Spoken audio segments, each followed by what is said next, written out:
Ассалаумағалейкум, құрметті көрермендер, бұл YouTube не хабар рубрикасы. Біз сіздерге өте көп жаңалықтарды дайындап қойдық. Нур Channel Ali кезетті осып кетті, ал Нұрлан қалам арнасында 200 мың подписчикке жетті.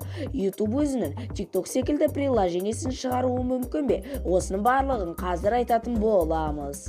Достар, осы жақыннан бері біз YouTube'тағы Shorts дегенді көріп отырған шығармыз, және де оның жанындағы бета деген сөзді көрдіңіздер ме?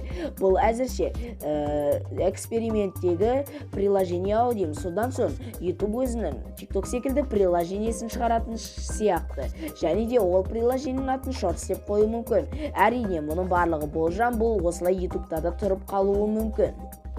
Нұрлан қалам арнасында 200 мың подписчикке жетті, және де бұл жайлы ол өзінің сообществосында айтқан болатын, және де өзінің подписчиктеріне үлкен алғысын білдірген болатын.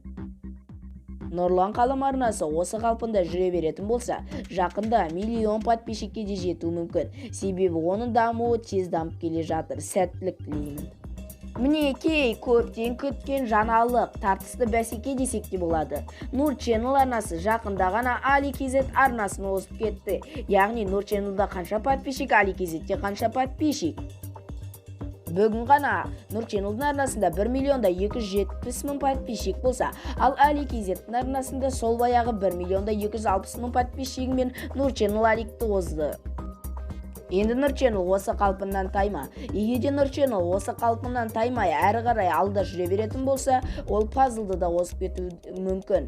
Және де Нур Channel қазіргі кезде Let's Play королі десек те болады. Себебі ол осыған дейін дес бермеген Ali KZ'ті де озып кеткен болатын. Ал ендігі жағдайлар не болатынын келесі роликтерде көретін боламыз.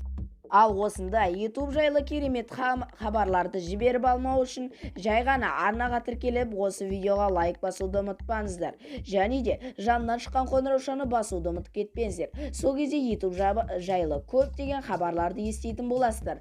Ал видеоны соңына дейін қарағандарыңызға үлкен рахмет. Ендеше достар, сау болыңыздар. Келесі көріскенше.